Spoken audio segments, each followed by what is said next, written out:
Alright, so this video, I don't really know how to intro it. It's basically going to be me describing my story about how I dealt with mental illnesses like anxiety, depression, and then suicidal and self-harm thoughts and actions. I don't know how you really intro something like that, so we're just going to say that we'll get into a lot of sort of things here. This is all going to be hopefully pretty informative and at least somewhat helpful towards the end. I have tried to include something a bit more motivational or helpful towards the end, but for the most part, this is basically going to be just me giving my full sort of story as it would be on how I overcame mental illness and sort of what my journey was like, because it's not easy to be so open about it. I know from experience it took me a while to sort of be at this point where I feel very comfortable with my story and sort of what has gone on in my life and those sorts of things. But I mean I don't really know where to sort of segue this a bit, because it's like I want to be as helpful and positive as I can be here on this channel and be hopefully a good informer and resource for people, because I felt like when I was going through my journey I didn't really have enough resources that I could just turn to that would genuinely make a difference for me. So there is a lot I can sort of provide from experience and sort of things I have taken along the way and whatever. So I just hope that the stuff I share here today and later on and throughout the time of trying to promote all this stuff, that we hit a good balance and we sort of realize together as a community and through whoever sees this that mental illness definitely doesn't need the stigma around it that it has. There's a lot that goes into being as courageous and brave to get through something like this, and there's so many triggers that, and it's so common and things like that, where I feel like there is a lot that can be learned from people being open about their stories, or being open and providing more information and valuable information, enough information that makes people feel more knowledgeable and more understanding towards this topic, because this is something that's obviously very near and dear to me as someone who's gone through a lot, and sort of now being on the other half of that, where I've gotten to look back and see all the things that sort of went on and realize how different it could have all been, and how fortunate I am here to be here today doing this thing, to hopefully keep around a few, I don't know how to word this, like it's just to provide the information that's necessary, because this is something that is criminally under informed and not approached the properly way, I feel. And so without really further ado, I'm just gonna sort of jump into the start of the story here, because I've definitely got a lot to cover. And if I do look down, my computer is down there with my outline to keep me sort of on track, because there's so many different avenues and so many different paths I could take here that I just want to try and keep myself pretty grounded and sort of set in something. So if I do look down consistently, just know I'm looking down there because that's where my outline is, and I'm trying to be as diligent about this video as I possibly can, because I know it will probably ramble on a bit, not be sort of like a ton of like nonsense or whatever, but it'll just be a bit longer, because this is something I do want to take a lot of time on, and something that I do genuinely feel deserves a lot of time and sort of effort that I can definitely put into this. And so let's just sort of kick off in the beginning here. It was a lot of just social anxiety and anxiety in general. There was times when I didn't want to go to dances with friends even if I had known them, and there were other times where I would just straight up avoid going to like social events like football games in the fall, and avoid basically anything that didn't have to do with just one person. And even then I still would try and avoid as many social interactions as I could get. And it was something that was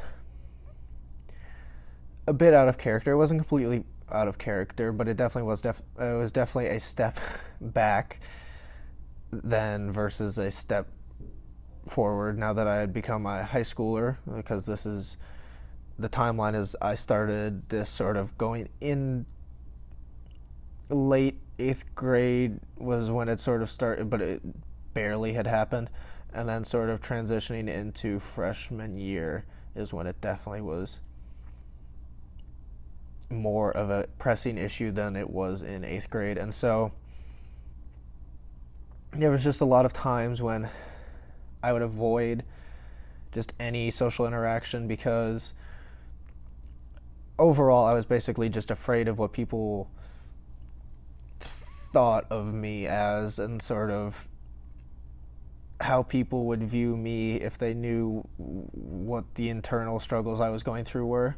So I felt it was important to just sort of protect myself from those sort of scenarios where I could possibly be exposed, and that was just basically my mental process. Was I didn't want to be in a situation where I could be seen as weak or vulnerable, or basically expose myself for being who I genuinely was. And there's nothing wrong about that at the time. It's just looking back, it was something that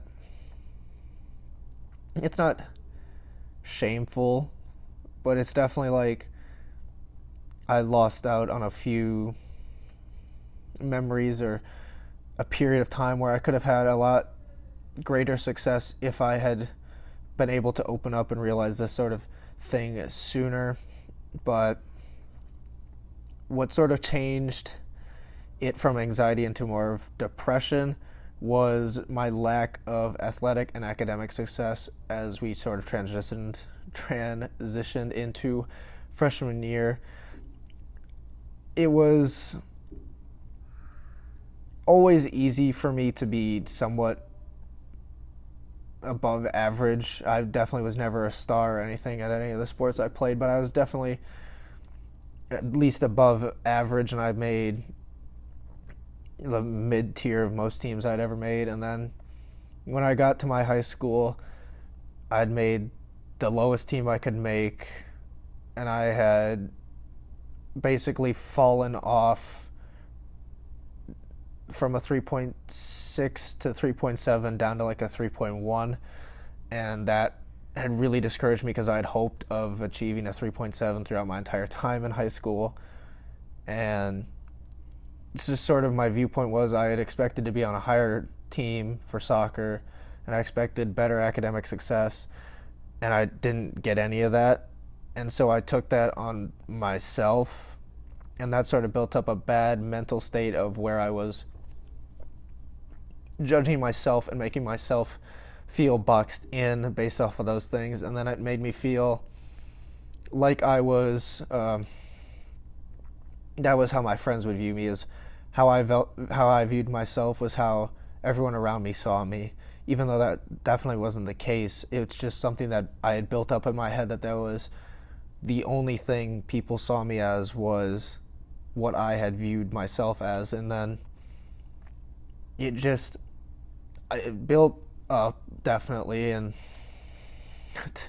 it was not a great thinking process, but there was nothing I could really do because there was so much internal conflict that had prevented me from being to externally show all the struggle, because the social media ideas and all the stereotypes now put on through that sort of outlook we all now get through our phones and the internet and stuff like that is men don't cry, men don't have a wide range of emotions, and men aren't meant to show those emotions if they do get them. So I had basically just kept internalizing all of those things I was feeling, and all those things just kept building up, and it grew, and it became something more than I could handle. And sort of around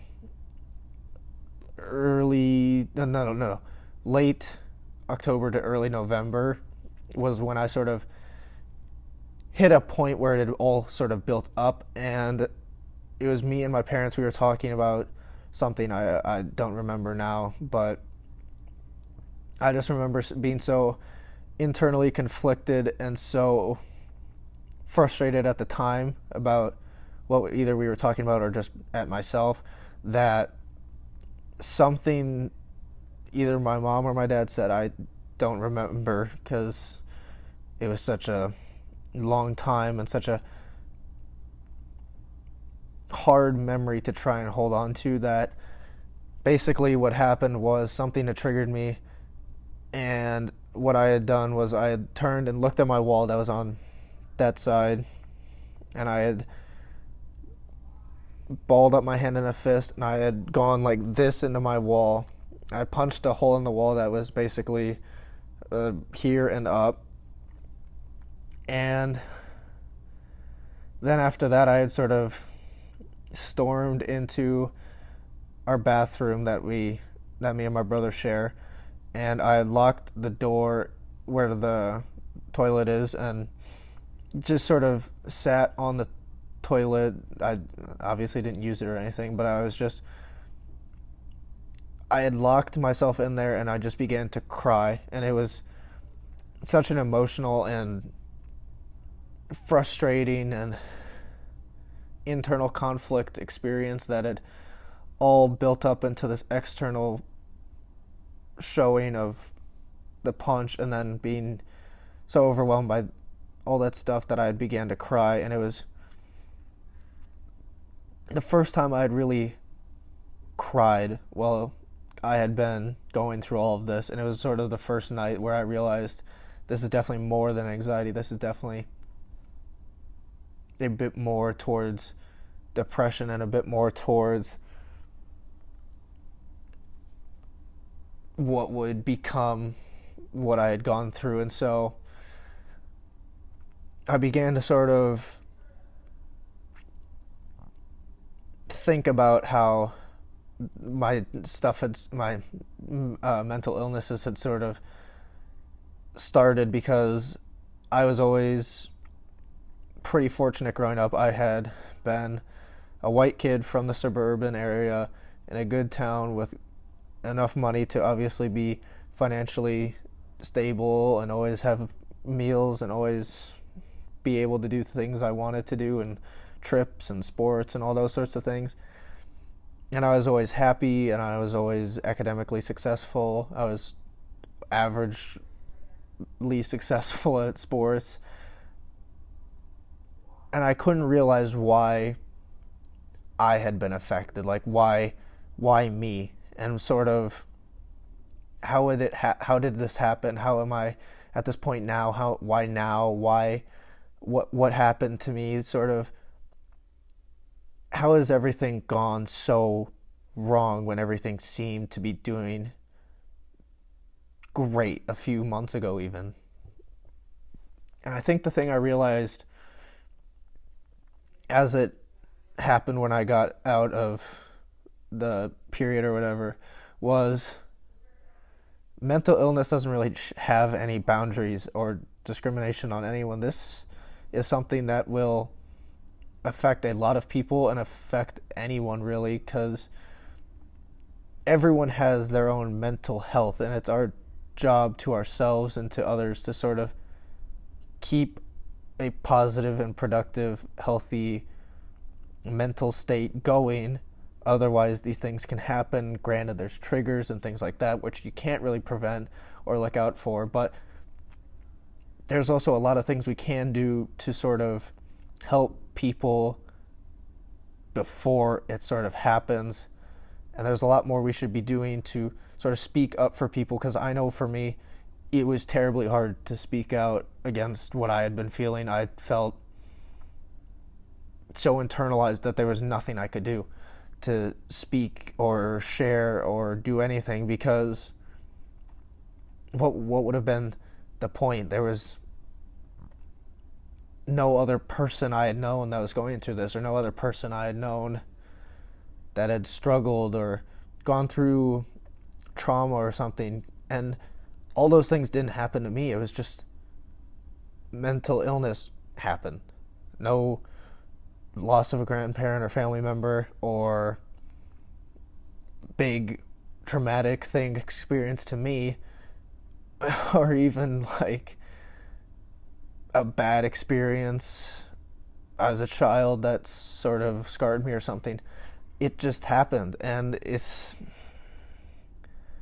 the hard thing for people to realize is that although there's triggers, there's also a lot of things that just sort of happen because life is life, and life isn't easy or fair all the time, or even the nicest in the slightest way. But there's a lot that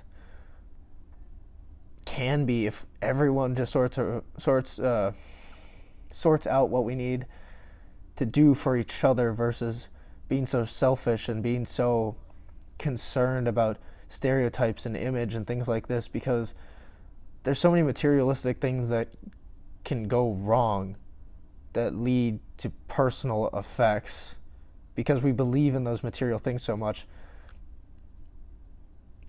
We have to start caring about the person and not the materials surrounding them, because then we can have genuine conversations and genuine progress on being able to lower the amount of people affected. It's 1 in 5 American adults will experience mental illness, and over 50,000 people commit suicide every year. Like, those are staggering numbers. Those are numbers that shouldn't be as high as they are, but there's so much stigma and concern about mental health that there's no great way to just answer all these questions that come up, and all these beliefs and myths and stuff that people have to sort through. And there's just so much we can do that will prevent or slow or mitigate how mental illness works and how we understand it and how we talk about it, because there's so many more things we can do to help, but we just don't yet. So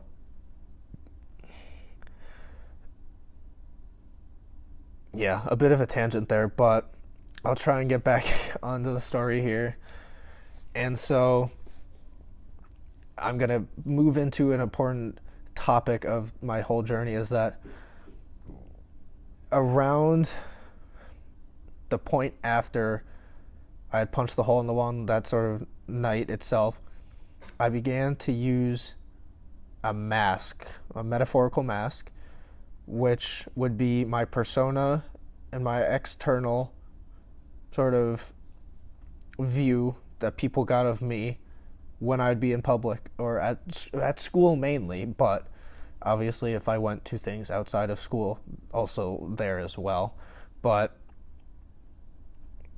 what my mask had sort of become was, I wasn't emotionless, but my emotions were very minimal. I did very little talking, and I gave very little chance for people to see the internal conflict and struggle that was going on inside of me by using this mask to project an image that wasn't so distorted and broken that I actually was. And so, I mean, I hate to admit it, but the mask worked. It's not something I'm like proud of or anything, but it got me to not be in a shell where I felt there was nothing I could do that would sort of be positive. So it was basically, I had become the mask behind the person more than I was the person behind the mask, is what I'd sort of become. And then there was the routine I had where it would go on before school because I couldn't drive. So it would basically be I'd mentally prepare to be the mask when I was in the car ride on my way to school. And then when I got home, it would just come off and I'd be the person that I didn't want to be. And that whole time period just sort of sucked a lot because it was me hating myself and then being depressed because I hated myself so much that my brain was basically in such a double negative that it was only feeding back the negative loop the whole time. And so I never really got a great deal of positive moments during this time because there were so many negatives being fed to me by what I'd been thinking about and perceiving and stuff like that. So there was a lot of internal struggle that I wish wouldn't have been so deceiving in its ability to be overcome and stuff like that. So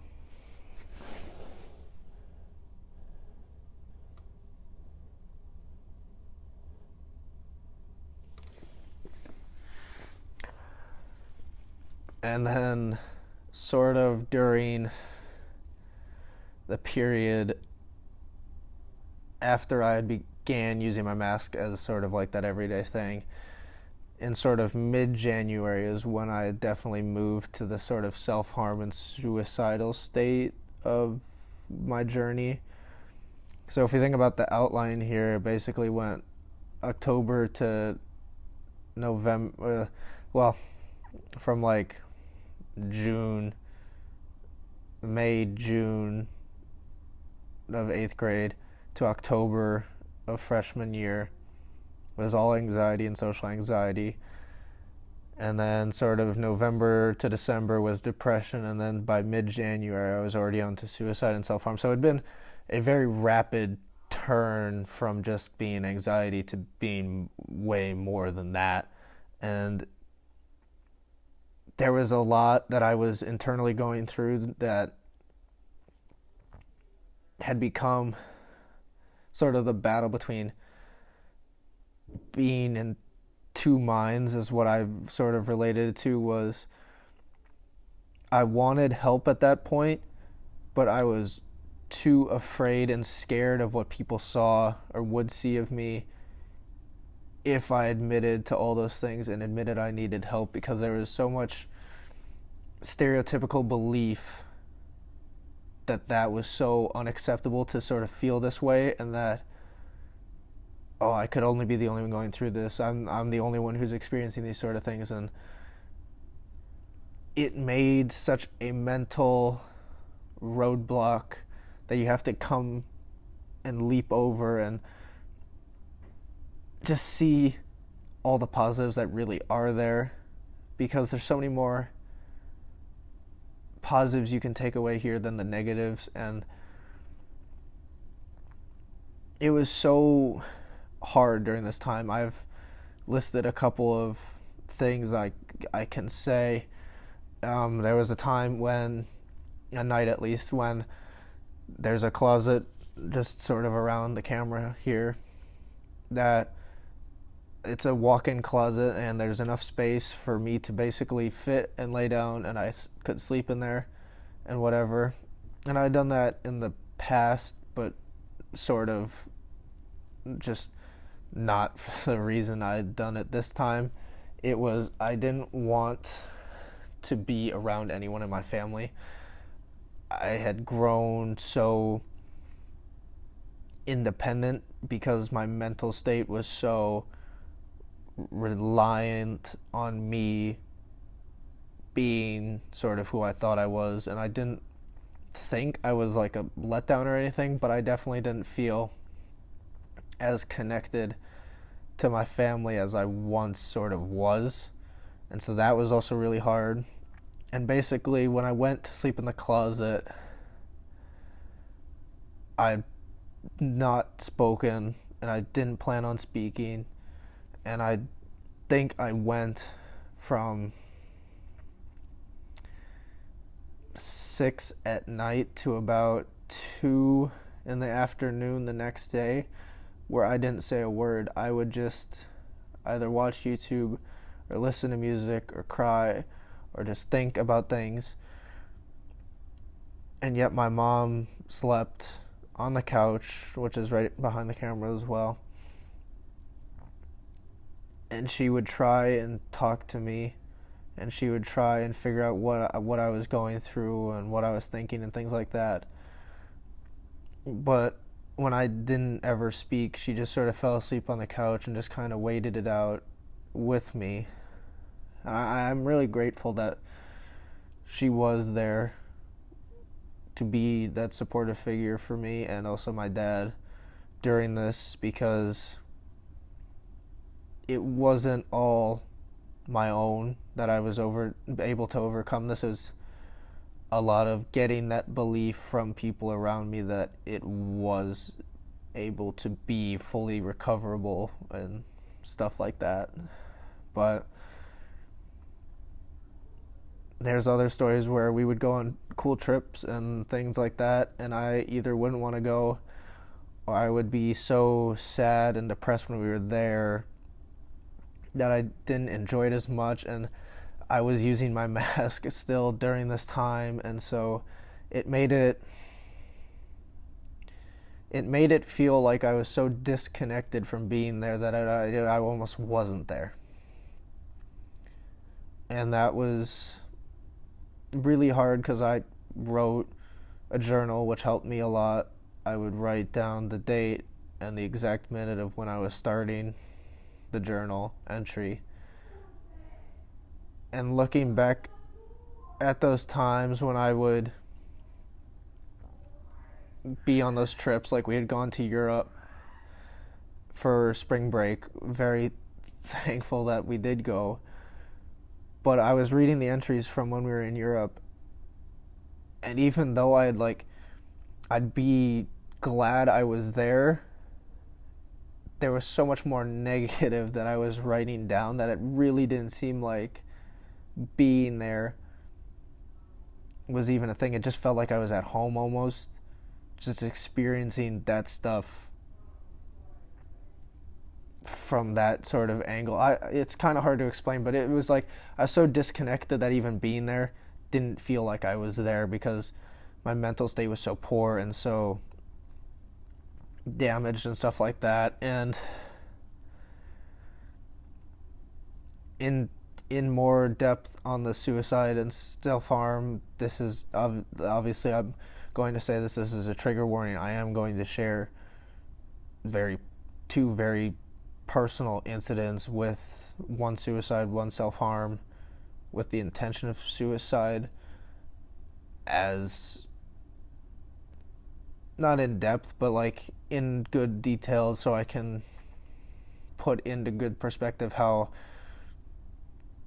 standalone these thoughts are in my memory, like these nights or whatever. So this is a trigger warning. If you don't like hearing these sorts of things or that sort of stuff, you can definitely pause and forward ahead or something like that, or I'll leave a timestamp in the description where you can click on that and it'll put you past these two stories. But basically what the two stories are, we'll start off with just the standalone suicide one. It was one night after school, I think in February, where I had hit a breaking point, clearly, where I felt so broken and lost at that point, where I obviously felt the need to end my own life. And so I had been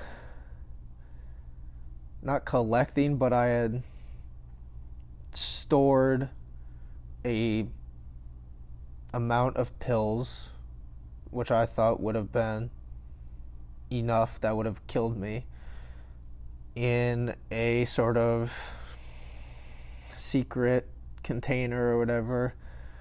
And I went into my bathroom and I poured a glass of water and I would just down Advils and the acne medication I was on. I forget what. But those combinations were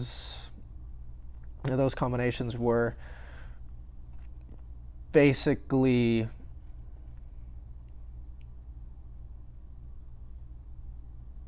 all I had really thought would be enough. And so I would take one acne med and then I would take 2 or 3 Advils. And I even noted this in my journal that I found it ironic that I was using painkillers to kill me from the pain I was experiencing. And I still find that really not intriguing, but like thought-provoking that that's what my mental state was at, that I literally could write that and I thought that was like not normal, but like something that was worth writing down. So there was so much going on that at that time where I would look in the mirror, because it was a mirror that was basically the whole wall that I had to look at when I was taking them, and eventually I just said, screw it to the water for the Advils, and I would just dry swallow those, and I'd hit basically like 7 or 8 acne meds, and then I had the rest were Advils, and it ended up being roughly like 23 pills overall. But I had been so consistently seeing myself in the mirror that I had to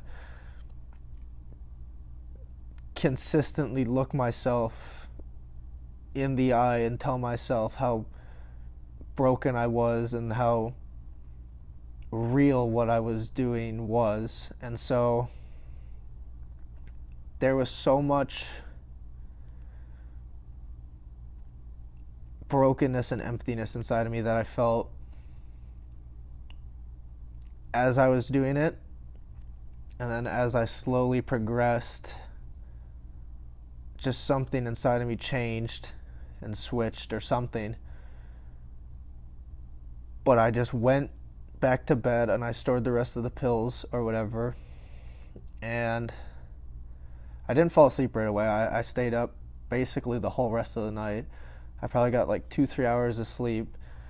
But when that time had elapsed, my stomach started to obviously be in discomfort and I felt pretty miserable and a headache and whatever, but I didn't tell anyone. I went to school feeling like that, and I just sort of toughened it out for that day and a half where it felt miserable, but I was still alive and still able to fight what I was going through.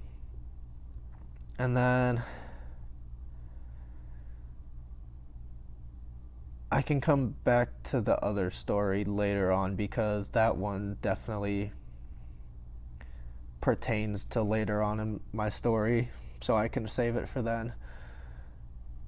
But I definitely owe a lot to 3 very special people during that time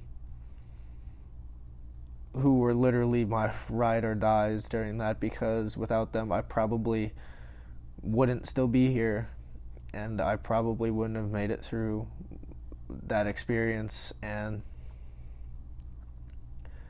if they do watch this, they should hopefully know who they are, and I owe a great deal to them because they're the reason I'm still here, and they're the reason I get to now share this instead of be another sort of statistic that couldn't make it through. And they would stay up with me, call, text, whatever, talk me out of things, talk me through things, to me when I was down, encourage me, motivate me, all those sorts of things. And eventually, after one of those bad nights where one of them had talked me out of suicide, she either wrote, or she told her mom to write this, that I had been experiencing depression and suicidal thoughts and stuff like that, and emailed my school counselor. And so when I got the note that I was meant to meet him, instantly my mind's flooded with, how did this happen? Who did it? Like, why now? Why this? Like, I didn't want someone to do it for me. I wanted to be able to do it for myself, and I wanted to get through it alone. I didn't think I would need all this other stuff. I didn't want people to know. I didn't want people to be worried or stuff like that, because I wanted to be this strong stereotype. I didn't want to be the emotional stereotype. I wanted to be able to face this thing and get it done head on my own, no worries. But obviously now, having the retrospect that I do, I would, again, probably be dead if I didn't get that push towards the better side of my journey here. And so when I had basically gotten to the counselors, he had told me, some mom had emailed and said they were worried about me and sort of what I was going through and stuff like that. And then we briefly talked about it. We didn't even get into too much detail, and then we would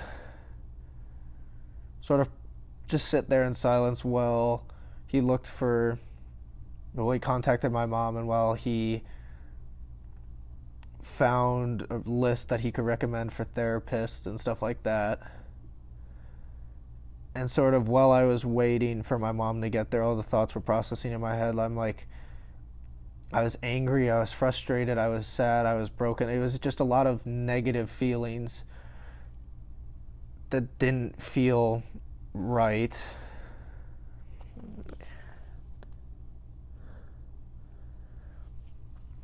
And so there was just a lot mentally going on that was hard to deal with, those sort of things and whatnot. But when I did get picked up and whatever, and when my mom came into the counselor's office and she started crying and admitting how worried she was and how she never knew any of this was going on and stuff like that, it really became hard to not show my emotion and stuff like that. I was fighting back, just straight up crying right there and then, because it hurt me to see what my emotions had done to someone else and what my feelings had done to someone that you care about so much, like it's your own mom and stuff like that. And then we went to the emergency sort of sector, and we waited from basically 2 o'clock till 8:39 at the emergency center for this lady to come run like the mental illness diagnostic testing or whatever.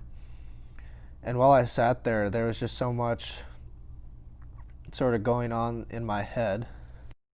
But during that sort of time when I was waiting, me and my mom just kind of sat there and didn't get into great detail, but we just sort of talked about it and watched TV while we sort of waited.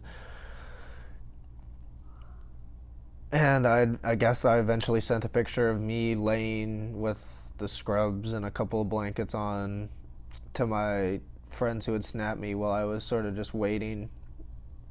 And my closest friend that I've had, he's known me all my life and whatever, messaged me saying he had no idea that any of that was going on, but he was really glad I was getting help and offered to bring me food and stuff like that and whatever. And I was glad to see what I had been perceiving was all wrong in the end, because none of them who I actually did send that photo to, none of them put me down for what had happened, and one of them even came out with his own story to me. And it was the following few days or the next week or whatever, I went to a therapy clinic in my home city, and I had began talking to the diagnostic sort of person or whatever who figures out who I would talk to and sort of what steps we would take in the beginning and whatever. And the week after, I met with my therapist for the first time, and it wasn't forced to talk about it, but it definitely wasn't coming easily to talk about it. It was very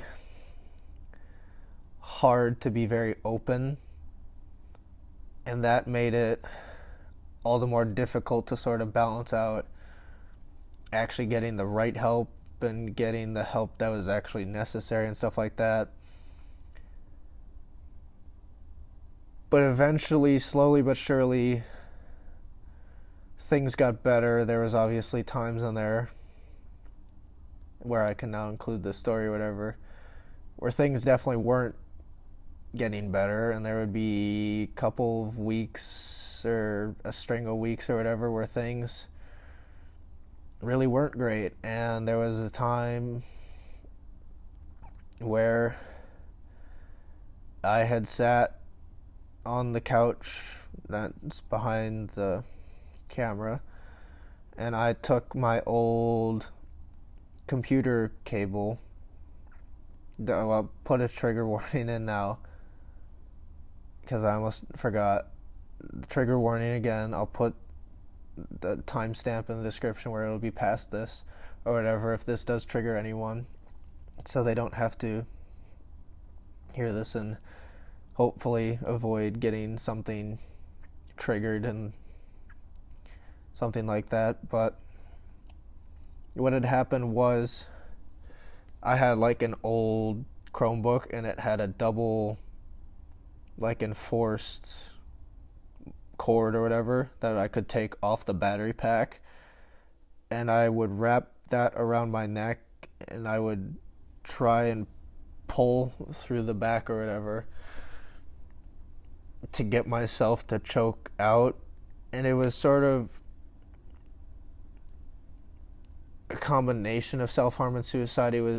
I was committing self-harm, but I was also trying to kill myself, even though it was realistically never going to happen. I even realized at the time when I was doing it, I was like, I definitely don't have the own strength to like kill myself by doing this or whatever. So it was just a lot that was still hard to overcome, even though I technically had started the road to recovery and stuff like that. There was a lot more that was still internally not going to be healed in a couple of weeks or even a month or two. And so what eventually ended up happening as I hit roughly the summer going into my sophomore year, and this all happened from like March, so it's been like 3 months or whatever going into this. After about, it probably wasn't even June, it was probably more like July, mid-July towards August, when I had finally been recommended to get on meds for my depression. And so I would take a daily med, and then I'd have therapy once a week. And that sort of combination worked for me. I know it doesn't work for everyone. I know sometimes it's only one or the other or the combination of both, but for me it was both. And that definitely was the point when it started to pull me out of being depressed. It's a very slow and gradual process, obviously, but that was sort of the beginning that sort of pulled me out. And then the next thing that we had to overcome was being able to remove the mask aspect from my life and be more myself every time I did everything that I wanted to do and sort of whatever. That was really bad wording. And basically, we had the next step was to get rid of my mask persona so that I could be only myself. I couldn't switch between an external person and an internal person in two different spots. So now it was more dealing with my mask and dealing with social anxiety and anxiety in general more than it was depression and the suicide and self-harm stuff. And then it was just a lot of talking to those friends. I know I haven't done them enough justice in this video.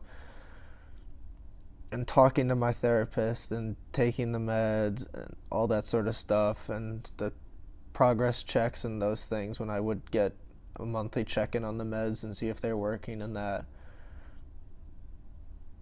All that stuff allowed me to be where I am now versus having everything ended a few years ago. And there's just a lot of perspective you pull away from that when you go through something like that, and there's a lot you learn about yourself and about what you're really capable of. And now I know if I ever do go through that again, I have a lot more tools and a lot more of a foundation to build off of.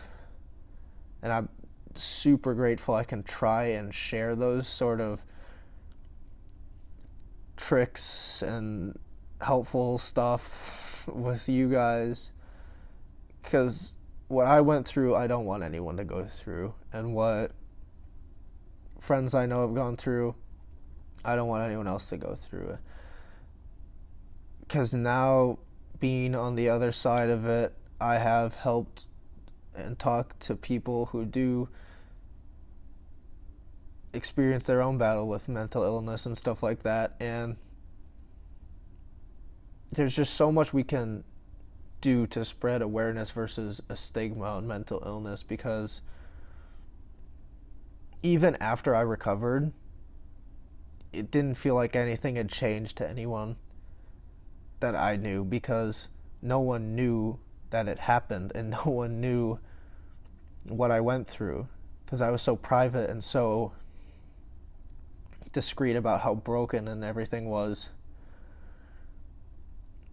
So even though I had recovered, it was more of a personal gain and success than it was something that I got to celebrate with people. And I wish I known right away how much respect you can earn from someone when you tell them you did beat a mental illness like depression and suicide and self-harm and anxiety and those sorts of things. Because it's probably one of the hardest things someone can go through in their life is a prolonged period of time where they're internally fighting everything that they have. And it just becomes so difficult for them to see the positives.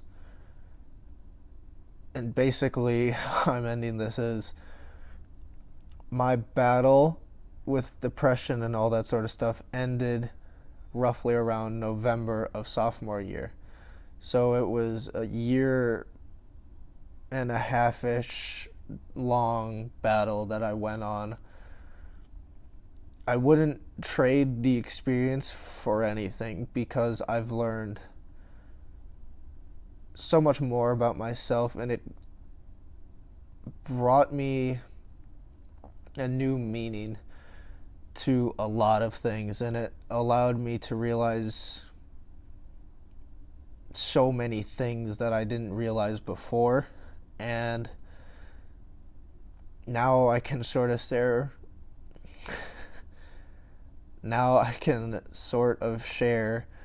what life is like now that I have recovered, and I'm well over a year and a half, maybe even, yeah, it's probably been 2 years now, where I've recovered now. And so I'm very happy with how my social life is now. And now I'm probably the more social person more social than I ever was before.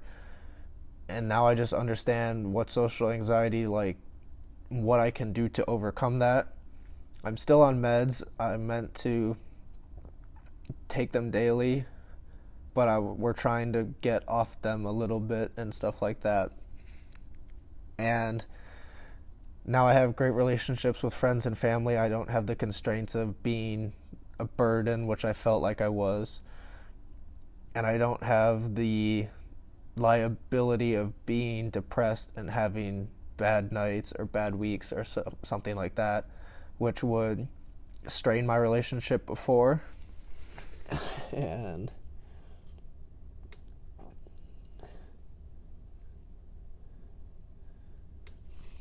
I'm glad that there's no more mask I have to use or hide behind. There's obviously now a bit more physical masks that we do have to use, but my mental and emotional mask is completely gone. I live being only one person, and that's who I want to be for the rest of my life if I can. I'm grateful, obviously, to still be here. I'm grateful that I get to share my story. I'm grateful I get to do so many amazing things now. Sort of what I've done so far to sort of give my stuff a bit of credentials and a bit of, I don't know, like a bit more credibility would be that I've produced a film on this that I've obviously already posted on the channel, and I've given a speech to my whole class, a bit more broad and stuff like that than I have given the video here, but I've tried to spread my message and spread awareness and spread the ability to sort of take away the stigma, because like I said before, when I did come out of this, it didn't really feel like a success in the grand scheme of things, because no one knew what the success would have been, because no one got to know what I went through or stuff like that. But I am grateful, very grateful for the friends and the family members who did know and at the time and talk to me and those sorts of things. And I wouldn't give up any of that for the world. Or I wish I could have been more for them, obviously, during that time. I wish I could have been way less reliant on them. I wish I could have done more of my own work. But again, like, depression has that ability where you can't depend on yourself, so you can't slant me for wanting that. But I do wish I could have been more of an actual friend to them during those times, because I know how difficult it really is, and I know what I put them through some nights definitely shouldn't be put on anyone, because it's a really hard thing to ask of someone unless you know they can help you to the extent that they can and stuff like that. But another thing that I've done is found my passions again. I found a passion for filmmaking and photography, and I'm also passionate about sports again. And I've gotten super into my soccer and into hockey more than I was prior and during that time. And so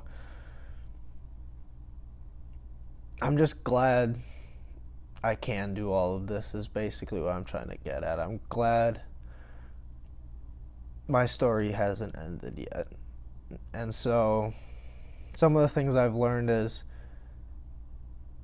what the real stigma around mental health is that nobody talks about it in a normal manner. Everyone finds this to be the abnormal sort of thing, and I really wish we could break that down and make this a normal conversation and make it a more open conversation than it is, because this is something that happens to 1 in 5 Americans and is the cause of 50,000 suicides. And there's so much to talk about and so many things you can learn and so many perspectives it can give you that you just don't know really what it will be defined as for you in the end. And so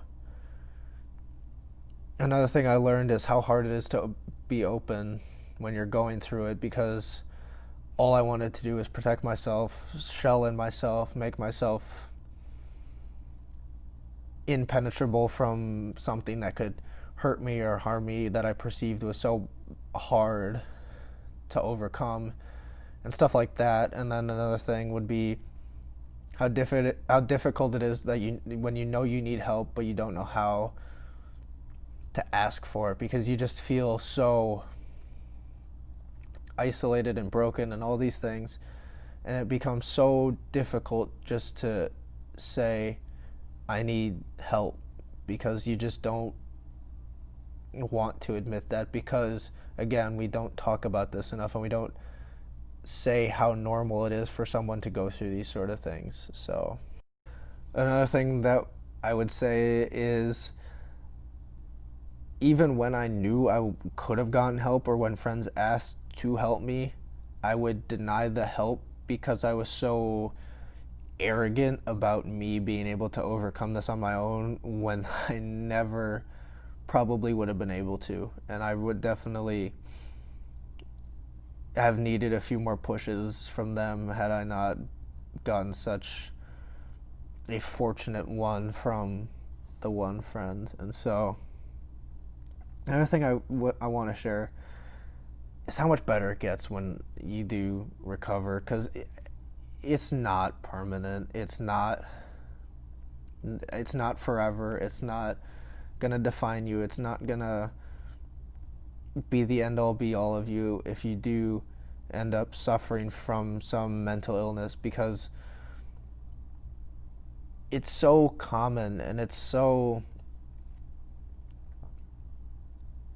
just not defined to any boundaries. There's no way to like protect yourself from it. Like, the more people realize it just sort of happens to people, then there's no real stigma around, oh, you have a mental illness. Like, there's a lot of bad connotations around that. There shouldn't be. There's so much courage and bravery and heart that it takes to go through this, and so much strength that it takes to overcome it. Like, why do we put people down for experiencing something that they don't have control of, and yet they still overcame it, even though how difficult it can be? Like, it gets so much better once you get through it. I know from experience, I'm living happier than I lived before it. I'm living more passionate. I'm living with better relationships. I'm living appreciating more of the small things, and it's just a more enjoyable life now that I'm through it all. And there's so much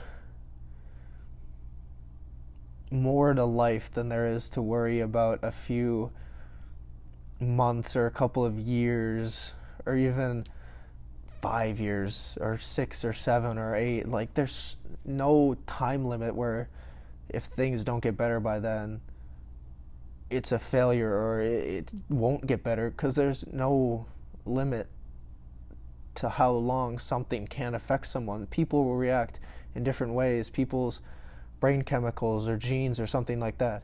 There's nothing that is more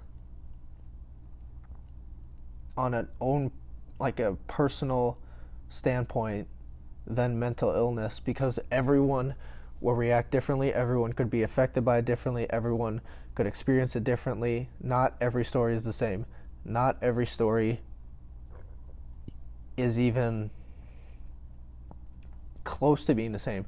Not everyone will experience the same things. Not everyone can be healed by the same things. There's just so many variables with mental illness, and so many more normal conversations and big changes we need to make as a society, as a culture, things like that, that we need to do to just make this so much more normal and so much more beneficial to people, because there's so much potential for people to realize that they're not the only one going through this, that it is you can overcome it, and that things obviously get easier. People who have failed suicides, myself included, I regret it. I wish I wouldn't have done them. I wish I could have been stronger to face it head on, and I wish I could have done more to not have to do that to myself and have to put other people through that, because it was so selfish that I thought me dying would have helped others, and that me not being here would have been better than me being here and still struggling. And there's just so much more we can do for people with mental illness. I'm glad I got to share my story today. I'm glad we're going to build a community here at Brighter Life. If you do feel the need, there will be a link to a Teespring store where all of the profits we make each month is donated to a foundation or a charity surrounding mental illness. If you are a charity, or you know someone who has a charity with mental illness, and you would like to be one of those charities at some point, you can contact me. I'll try and leave the email for the company or the brand or whatever we're going to start to call this in the description. If not, I'll link the Instagram, which will have the email linked in, which will be open for that. Do remember to subscribe and share this with a lot of people, because a lot of people will need to hear these sort of stories and these sort of messages that we will try and post out. Like, if you want to see a lot more of these things, I know I've planned out at least 30 videos, so I'm planning to do a lot of stuff here. Go follow the Instagram. We're going to try and post 2-3 times a day on stuff surrounding mental health and motivation and those sorts of things. And I'm just really glad I got to share my story. And let's move on towards a brighter life. I'll see you guys in the next one.